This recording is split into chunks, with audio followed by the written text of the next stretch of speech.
Ang aming parke. Nagpunta kami sa parke kahapon.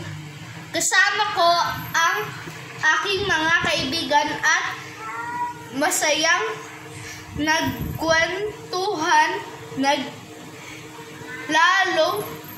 lalo na kasama ko ang aking pamilya noong linggo.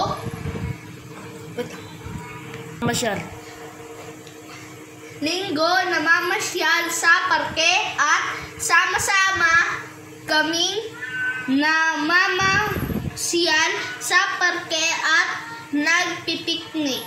Kami ng aking pamilya sabay-sabay, lalo na masayang po ako.